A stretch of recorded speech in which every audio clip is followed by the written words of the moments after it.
morning, everyone. Welcome to Coffee Weekly podcast. And today we're again on a special episode with a very cool and also super important topic. And today we're going to talk about freedom of speech. In this special, we're going to show a little bit the different sides of freedom of speech. We will talk about how that experienced us in the past and why it is so important right now. So let me actually kick this off. My name is Hendrik, and today I'm here with my friends. Hi, I'm Sheldon, and I'm very excited to talk about this topic. Usually, people that talk about this topic have breached some sort of limit, and we believe, or at least I believe, we haven't breached any limits, but we can talk about that later. But first of all, we are also here with Otto. Hello, nice to meet you, everyone. I think presently it's a very important topic, even though it seems like it's very easy to answer. In reality, it's absolutely not.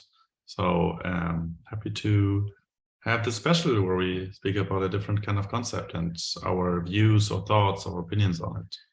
So Hendrik, what do you have for us? All right, so maybe we can kick off how this topic personally touched us in our past. And maybe I can give an introduction with making music. So basically I'm writing rap songs, and when I'm writing the lyrics, I also have to be very conscious about what I say. So for example, I know in art, the limits are probably a little different. So when you say, for example, things in a rap song, they are not totally meant to that way. So for example, if you're talking about violence or sex or something, this is more meant to be a show. But anyways, there are limits. Like people will not accept that. And it's also, I agree, some things shouldn't be said. For example, Kanye West, he was just in a negative spotlight because of anti-Semitism. And that's a very bad thing to say. There is also references to his music from the past where the claims that he has an anti-Semitic opinion is proven. So yeah, that's something to draw the line, and that's a very difficult topic. And I think we're going to talk about that later, like where to draw the line. Maybe Sheldon, you can continue on how far this topic, freedom of speech, has touched you so far. Yeah, so for me, I think the first time that I heard about this term freedom of speech was when I started watching stand-up shows, and this was maybe 15 years ago, more or less. And stand-up comedy started to become a thing in Brazil, and I started watching and listening. And as people that watched stand-up comedy already know, it can be very acid, very like dark humor, and with dark humor most of the time comes jokes that can be interpreted as offensive. So when this happened, some of the people that are doing stand-up comedy breached this so-called line of freedom of speech. They were canceled. Back then, this term canceled wasn't the thing. It was like they were just harassed online. But nowadays we call this canceled. So they were canceled, and they started giving interviews on where is actually a limit, because if it is a joke, then it shouldn't be treated or received as offensive. But then you can offend someone with a smile on your face and call it a joke, but it's actually just an offense. So then this debate became more of a hot topic in Brazil, and nowadays it's becoming more and more of a thing, because now we have this thing that people call, I think the term is post-truth, which is basically this new era of fake news, which became like more, let's say, more famous, or more people started seeing this more with people like Donald Trump and the Brazilian president, the current Brazilian president Bolsonaro, where they have actively shared fake news, and their supporters as well also share a lot of fake news. And then some people complain that those fake news should be blocked by companies like Twitter and Facebook and whatever. But then if you start blocking the fake news, who is gonna determine what is fake news or not, and what is just an opinion or not? And then this topic goes on and on and on. So as you can see, I already spoke for I don't know, 5 minutes, and we're just introducing the topic. So this topic is really, really complex, and there is a lot of research either in philosophy or other top fields of science around this topic, mostly philosophy. And I'm gonna try to bring some of the things that I can remember, but I haven't prepared a lot about this topic, so I'm going to speak from my heart. And I just voted a few days ago for the second term in the Brazilian election, so I have a few things to talk about that. Yeah, so that's how I experienced this paradox and freedom of speech. So now, Otto, what do you have to say about all of that? I mean, I'm very happy you already touched all the points, because in the beginning, like, it kind of feels like, oh, it's kind of obvious, but the implications in reality are so complicated, heavy, loaded, almost impossible to solve. Which is, yeah, as you say, freedom of speech is a paradox, which is very, very weird. And one approach, I mean, I can take right now is, what if we just look at laws in the current world, like Constitution of Germany, for example, or the European, or any human rights? Like, what do smart people that thought about this for a long time say about this? And I think there's a very almost identical phrasing in this, which means every human has the right to express themselves in any way they want to do so, and they're free to do that without implications. But they all also say, this is with the exception of things that sacrifice or, I mean, make problems with other existing laws, or with the safety or dignity or security of the law itself or other people. Or I think the German one even mentions the youth or something. So it is not absolute. No, it is, I mean, yeah, to put it frankly, no, we probably, I mean, 100% freedom of speech is probably not the right way to go. And this is like so weird, because it feels like so wrong to say that no, certain things you cannot say. But in reality, yeah, it's the act of speaking, of expressing something in public or to a single person is, I mean, just comes with an action. It implies an intent. So as Hendrik was saying in a rap song, if you're rapping like 5 minutes about how you're gonna murder your neighbor and you're gonna cut off his throat and I don't know, do something bad, yeah, well, you can say, oh, it's art, I would never do that. But I mean, just speaking about it kind of implies already that you think about it, that you probably do it, and you're sacrificing someone else's safety. So and there is also, sorry to interrupt, but there's also like the object and the subject of the whole thing. So for example, like if he raps about murdering the neighbor, probably he will not murder. But if somebody is on the neighborhood and listens to it and have something with the neighbor, maybe this song will be the motivation to get him to actually do it. And we can transport this to, like, if Hendrik was famous and instead of murdering the neighbor was talking about murdering the president or whatever, some other famous people, and then some of their fans listened to this song and had like like some disorder and are prone to do this kind of thing, the song can be a catalyst for them to do the thing. So it's like there's several actors on the message that you're like claiming or saying. Maybe also just like as a snapshot, just like, because this is a special episode and we want to talk more about like opinion of views. So what do you think? Very simple. Is it good or bad, right or wrong, that freedom of speech is not absolute? What do you think, Hendrik? Yes. So my personal opinion is that it is good that some speech is regulated. So, for example, when people really get harmed by fake news and it puts life at a risk, it could be at a catastrophe situation, or it could be active misleading. So, for example, all this COVID and 5G bullshit, and government wants to spy on us with vaccines, I think that's totally bullshit. And people who are promoting these thoughts and they take active measures into putting this thinking out, they're actually putting people's life at a risk. Sheldon, what's your opinion on that? Yeah, I love that you just went with like directly to examples, because I was going like thinking about my answer really, really meta, because and I would even go on the question itself and say that what is good and what is bad. So if you really think about it, it's really hard to put things on boxes, because what is good for me, maybe it's not good for other people.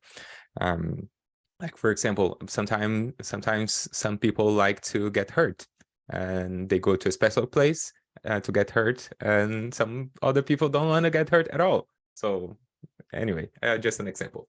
But in like with examples like you gave, I believe that yeah, it's totally bad and should be regulated. And the problem with regulation is that so there's like two problems. One is when the regulation is good or not. It's hard to tell, and there's always like new learnings. For example, sometimes I want to well, I can actually, you can, this that I'm trying to explain, you can find countless of examples from YouTube, the platform. So for example, they try to regulate quite a lot the videos and what you say on videos. But for example, when the pandemic started, to try to avoid spreading the fake news, they just would not distribute the videos that would mention the word coronavirus. So people that are actually scientists talking about like good information about the virus and how to prevent and whatever, they could not make videos, or at least not with full freedom, because of a regulation that was meant for the people publishing fake news. So it's always something really hard to work with. And I have a few ideas on how to tackle that, but I want to leave it to the end, because I want to talk a bit about a few other things before. But basically, all in all, I think it's really good. But we always, so the first thing is that it's hard, and the second thing is like that phrase, who watches the vigilantes or something like this, who watches the guards. It's like a Latin quote, which is basically who is gonna regulate the regulators. Like if YouTube is doing something that is bad, okay, YouTube is a private company, we can't do much. But if our government is doing a bad regulation, what can we do to tell them that this regulation is bad? So there's always like that's why it's a paradox, because there's always a balance that needs to be calibrated. I think you mentioned a very juicy topic as well, which is the ethical responsibility of social media platforms, with the most recent example being Twitter, which is kind of well known for being a very happy place for shit shows and controversy and everything that just draws a lot of attention. And interesting, like the question, I mean, I try to keep it kind of simple, like rather good, rather bad, because the second follow-up question would be, okay, where do we draw the line? And I think this is something that is almost, it is pretty much impossible to answer, because it always depends on the context. And as you say, something that might be good for one person might be bad for a different person. So when you, for example, let's take like a maybe not so stupid, but kind of stupid example. Let's say you're in a very religious country, and just saying that the devil is good should be forbidden. I mean, my initial response would be, I mean, come on, just let them talk. But maybe in a country that is very considered good to be believing in something, but then what about the people that don't believe in it? So already, like, maybe it would be easier to say, okay, no, I think you can probably say something against the religion, because if you don't believe in it, then it's kind of fine, but it hurts others. And in some countries today, if you say something bad, you will probably be literally executed. So as you can see, like things that seem simple from the inside, at the end of the day, always have a long tail and just always end up being weird. So say an example of social media platforms.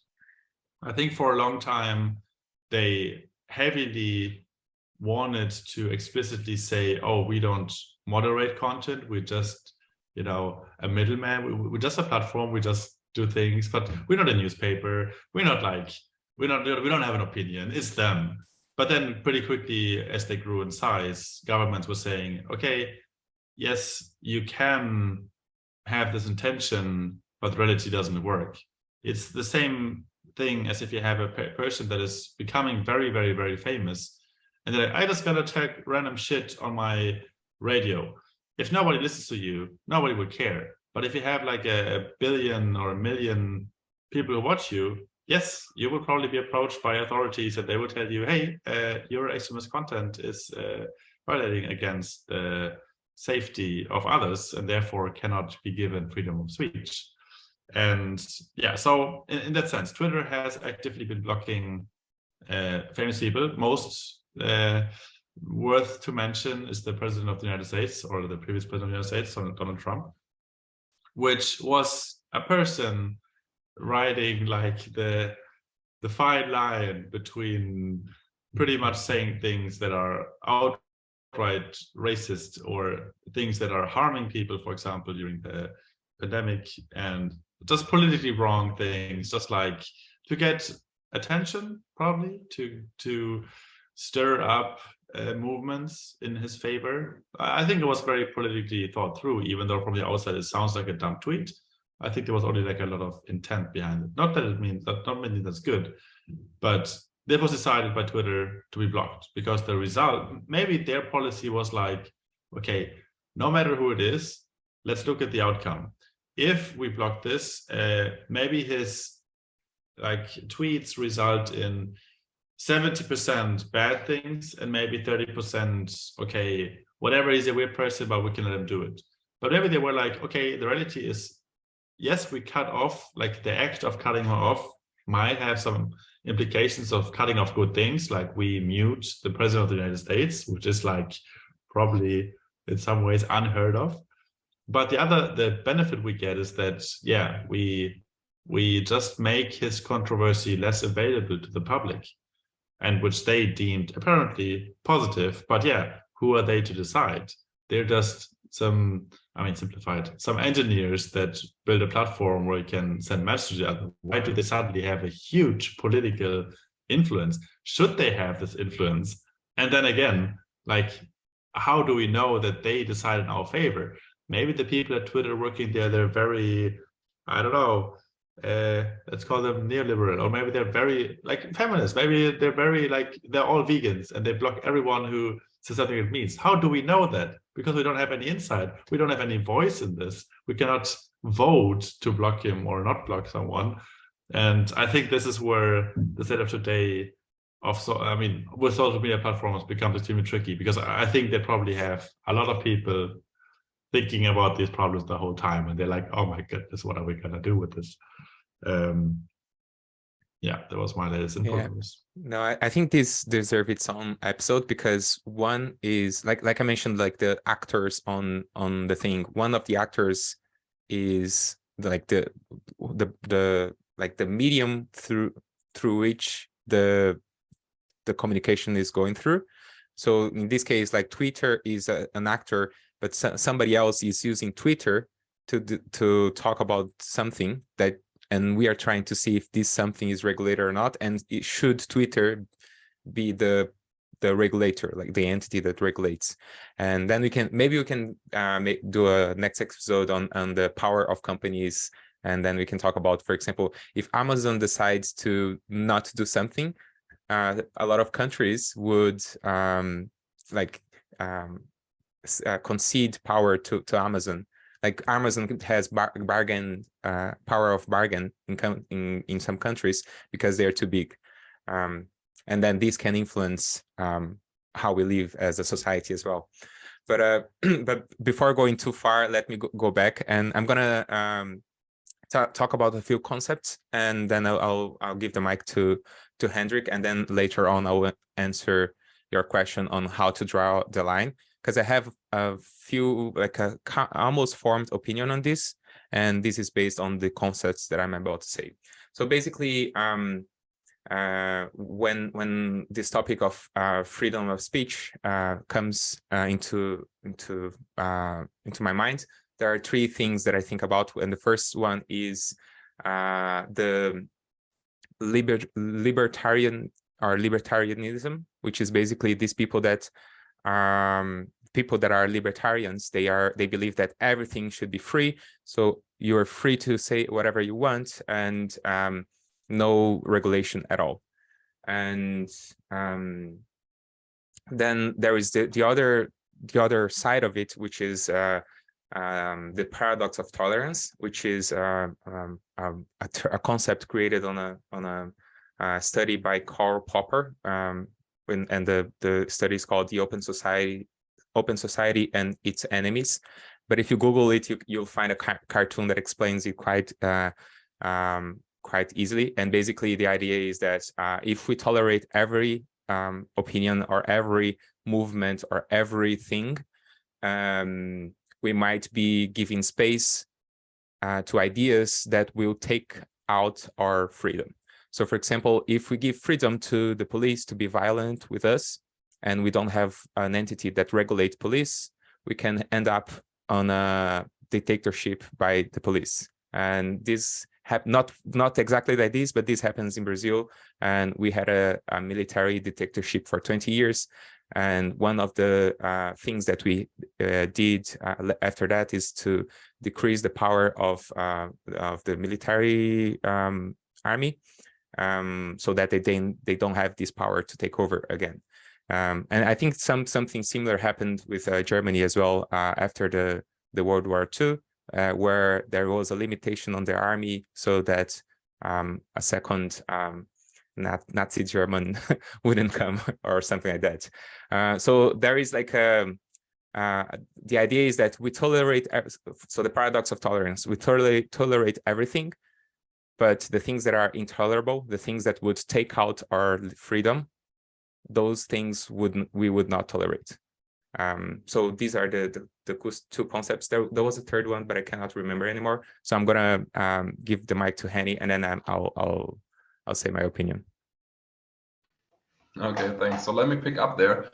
Actually, I'm a very liberal person, so I value my freedom a lot, and I don't like people telling me what to do, and I always prefer the broad and open approach versus a narrow and closed one. So that's my personal character. But like with freedom of speech, I again told like I have a little bit of different opinion. Like if it is so easy to have a big positive impact on the lives of people by just, for example, deleting some database entries, which would be violent tweets and tweets spreading misinformation, then I think that's a compromise you can take. Because I think maybe I wouldn't even be that strong in this opinion if I wasn't for my German background. I think that's basically like the German debt that we have still as a society somehow, even if it was the generation of my grandparents and it was like 60 years or something before I was born. But like we experienced in our past as a country, what happens if speech is not free and is not really okay. Actually, I'm contradicting opinions here. Like on the one hand, I'm saying like regulate speech, and then on the other hand, I'm putting like, okay, what happens if you regulate too much? So this is actually a very interesting point, because like the next point that I'm gonna bring up is another spice to the dish. Like for example, our financial minister or president or whatever, Christian Lindner, he always says like the market will regulate itself. But I think with freedom of speech, it's not like that, because like violent and strong opinions, they tend to spread faster and they resonate stronger with certain people. And I think like the market regulation for free speech speech is kind of corrupt, and so that's very difficult to regulate. That's basically it. I don't know, Otto, you want to add something, or Sheldon, you want to go on with the concepts afterwards? Maybe go ahead, Sheldon. I'm curious. All right. Okay. And while I was like forming my response to say my opinion, I actually remember that my opinion on this subject is very similar to another concept, which is called the Overton window. So if you Google it, you'll love it, because so Overton window is basically this idea that we have this window here, and here we have ideas that brings more freedom, and here we have ideas that bring less freedom. And this is a spectrum from unthinkable, radical, acceptable, sensible, popular, and then it goes back to unthinkable again. So I'm gonna give examples. So today, if I say to you, oh, I'd like to buy like 3 people because I want them to work for me for free. This is an unthinkable idea, because at least on our society, we don't talk about slaverism anymore. So slaves, it's an unthinkable idea that goes like below on the window. It's something that gives less freedom to people, and something that gives more freedom like to the society in general. But it's not unthinkable, but it's still like quite up on the spectrum. Let's say radical maybe is veganism. The idea that nobody should eat or own another animal or exerts like this authoritative idea over any other animals. So this is a radical idea. It's something that if you arrive at in a table in a bar and start talking about this, people will still accept you, but sometimes some of them will cringe, some of them will like not be comfortable talking about this because it's too radical. But something that is more acceptable is like, for example, women's right. If you think about 100 years ago, sitting at a table and then saying, oh, I think that my wife has good ideas on politics. I think that she would be a good voter. This wasn't as an acceptable idea because it's too much freedom. But 100 years later, today, like in our society at least, all women vote. So it's a popular, normal idea. So that's the window. And the way that this window describes a spectrum that is always moving. And it's also a fallacy to think that it's always moving upwards, because sometimes we go backwards in terms of freedom or in terms of evolution in general. If you think about history, you can think about the Dark Ages, where we were going like this, and then the Dark Ages brought us down in terms of evolution as a society.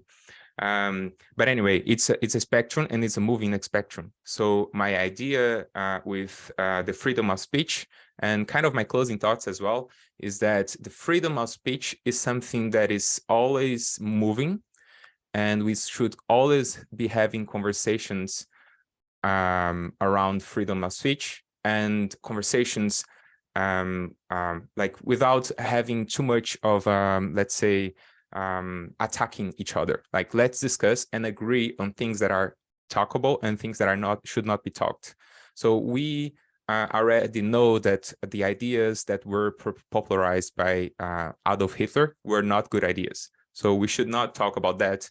Oh, but what if? No, there's no what if. Like, we already know that it was bad. Ku Klux Klan, bad idea. Don't talk about those.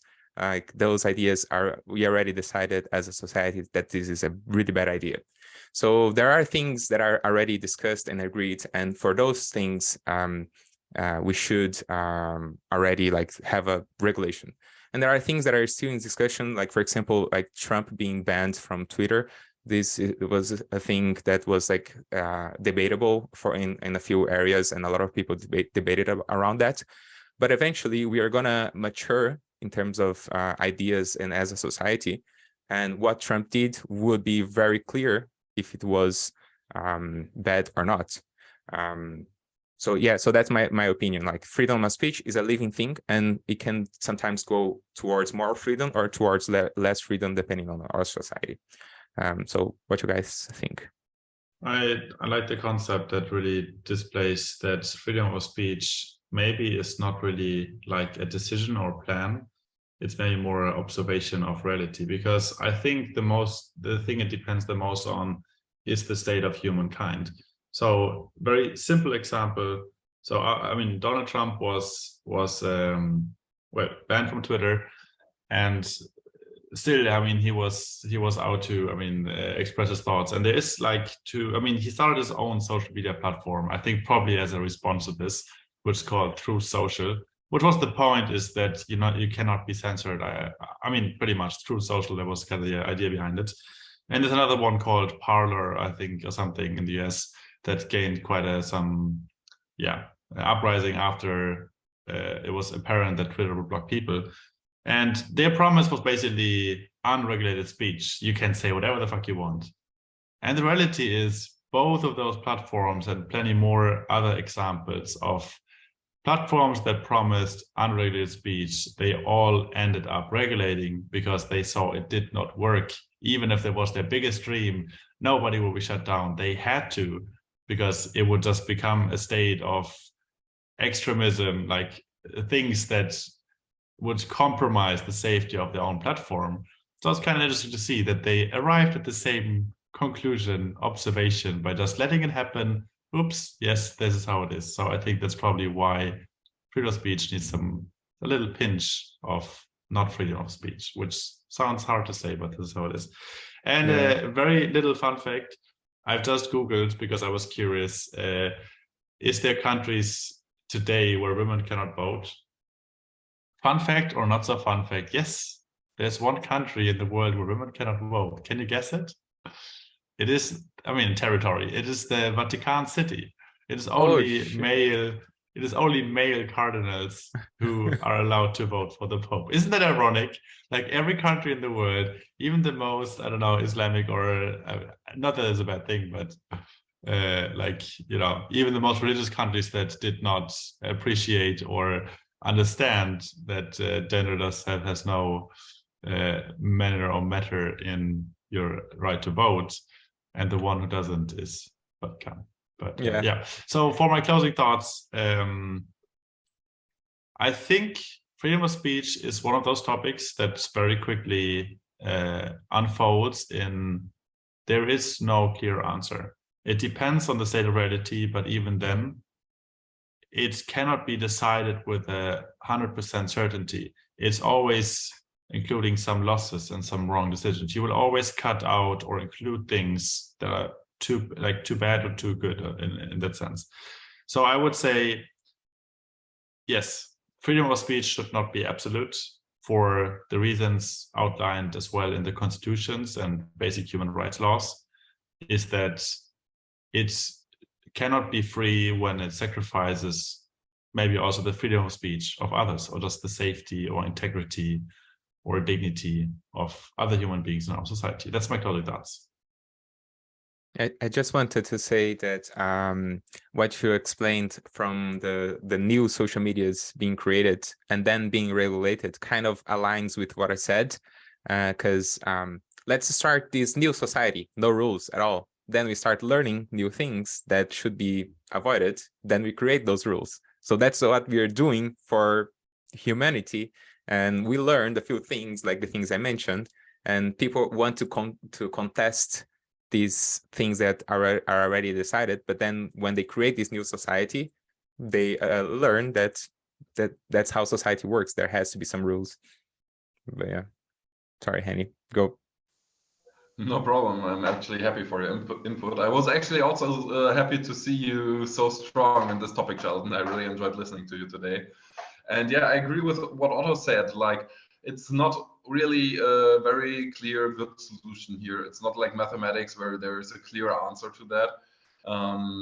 So we have like very strong positions, and both strong positions have downsides. So there will be no optimum. And probably the big answer is somewhere in the gray scale, where we find the optimum for society, at least, where we can find a gray shade that fits for most people and does the best for society and people living in it. Where that is, that's a strong question. For me personally, I don't have a final answer. I'm very struggling with this, even though, as I told already, I'm a very freedom-loving person. And yeah, my main goal for this episode was just to get people thinking, and I hope we could do that today. And leave us a comment. What do you think about free speech, regulation of speech? And leave a like, leave a subscribe, and let's tune in next time. We already teasered some of our next topic, so stay interested and see you later, nerds. Bye. Thank you. Bye bye.